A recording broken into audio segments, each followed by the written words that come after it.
大家好，歡迎大家嚟到香港學界運動升學資訊，我係 Energy。今日嘅主題係為咗升學，係咪連快樂都唔見咗？見過唔同年代、唔同背景、唔同選擇嘅小朋友同家長。今日呢一集呢，我想同大家討論一個其實好多人心入邊都有，但未必敢攞出嚟講嘅問題嘅。為咗升學，我哋係咪連快樂都唔見咗？點解呢一個年代家長會特別焦慮呢？我哋唔講政治，但係近呢幾年呢，我真係見到好多家庭，一家人離開土生土長嘅香港，最主要嘅原因只有一個嘅，為咗小朋友升學，好多家長都會問外國嘅教育係咪真係一定好過香港啊？我嘅答案其實好簡單，冇一個地方一定好啊，只係睇你點樣安排啦。教育區從來都唔係地點決定，而係家庭定位、社會氛圍啊，同你每日點樣陪住個小朋友成長，比較係點樣慢慢偷走快樂呢？我見到一個好普遍嘅現象，好多家長都好鍾意讚自己嘅小朋友，又或者唔自覺同人比較，你個仔學緊乜？佢有冇比賽？係第幾名？比較本身唔一定係壞，但係當比較變成每日都要證明自己冇輸，咁小朋友就開始承受壓力。其實家長最終目的好單純，希望小朋友將來有一份好工作，或者係屬於自己嘅事業，生活得快樂。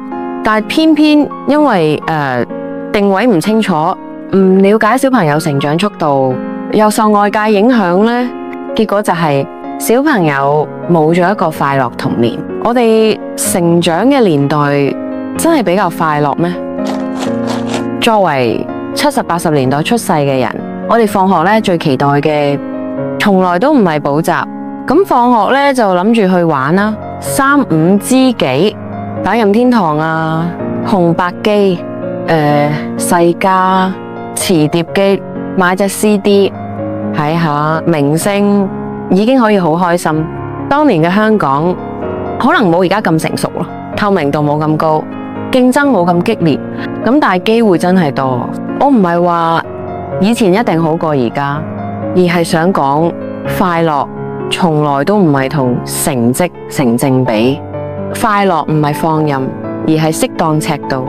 講到呢度，我要講清楚一樣嘢，快樂咯，唔等於乜都唔做，乜都唔學，乜都唔管。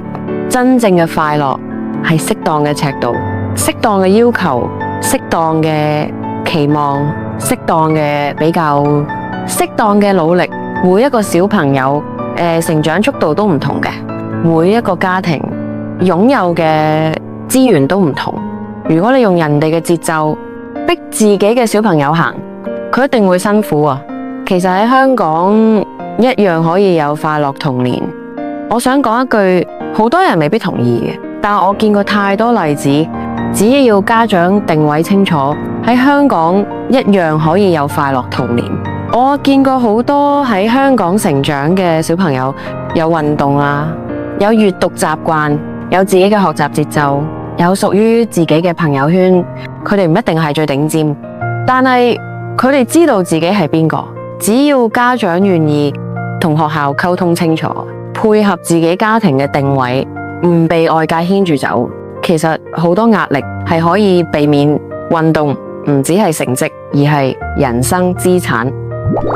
我諗特別講運動呢一點，好多家長以為運動只係為咗升學，但係實際上運動帶俾小朋友嘅遠遠唔止成績。運動建立嘅社交，對將來升學啊、工作啊、甚至人生都非常之重要。好多由細一齊訓練嘅對手，將來可能係同學、大學同窗、同事，甚至乎商業夥伴。唔通埋好多運動其實好用腦嘅策略、判斷、抗壓、合作。呢啲能力比任何一張證書都耐用，最終目標其實好簡單。講到最後，我想將件事拉返最核心。作為家長，我哋最終想小朋友唔好做違法嘅事，唔好害人，對社會有貢獻，努力工作，生活得安穩。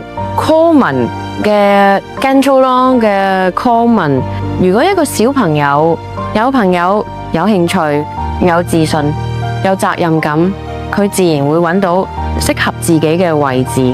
總結，我諗你記住一句說話，如果要我用一句說話總結呢一集，升學係過程，快樂係根本。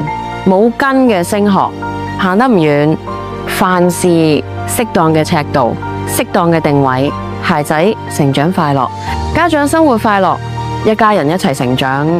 多年後，當你再睇返啲相，你會發現呢啲回憶真係無價。如果你覺得呢一集對你或者身邊嘅家長朋友有幫助，不妨讚好、訂閱、關注香港學界運動升學資訊。之後我都會繼續啦，同大家討論更多體育啊、升學啊、成長啊，同家庭之間真正重要但少人講嘅問題。